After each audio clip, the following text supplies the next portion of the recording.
Come in. Hello, Roy. Come in. Close the door. Roy, can I introduce you to Mr. North from the Home Office, Detective Inspector Galloway. How do you do? And Mr. Gilmoko from the Somalian Embassy. Pleased to meet you. Have a seat. Scotch?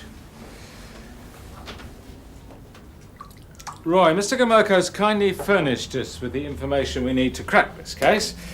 We now have a complete picture. And it's a very interesting one.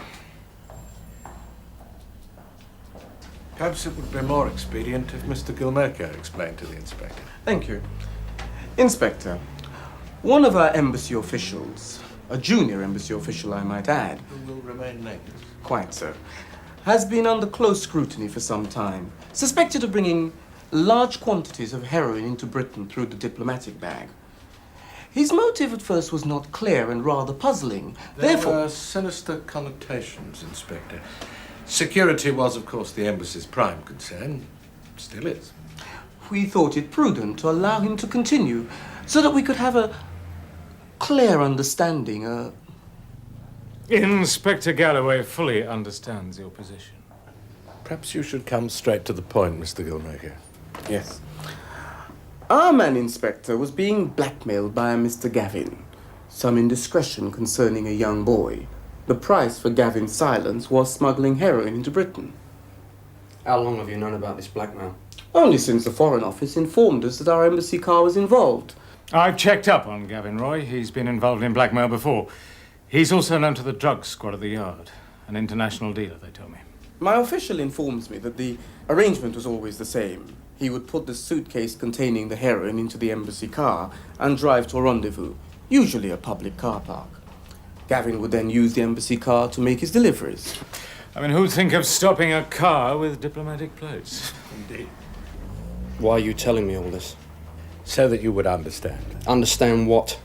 That the embassy official concerned will be claiming diplomatic immunity. He will be recalled.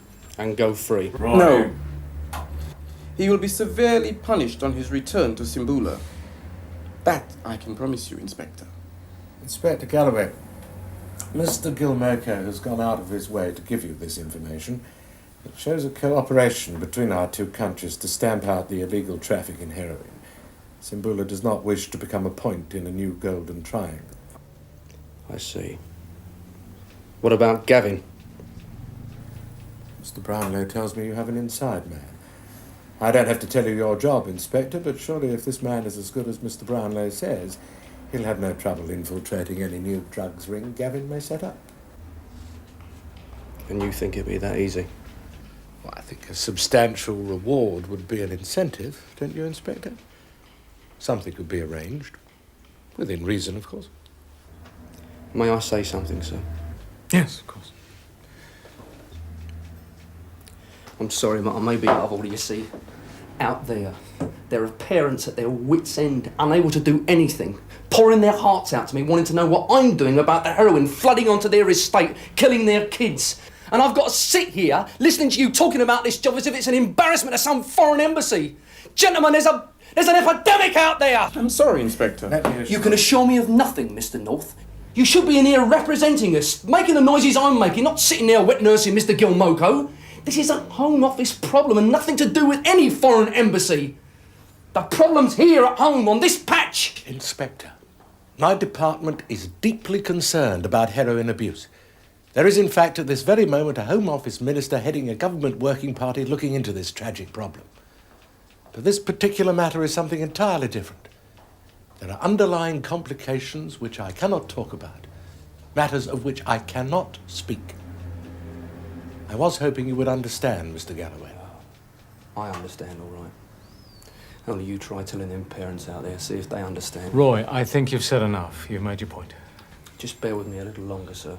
A few moments ago, Mr. North, you tried to tell me how to do my job. Well, let me tell you, I'll crack this case with or without the embassy's help.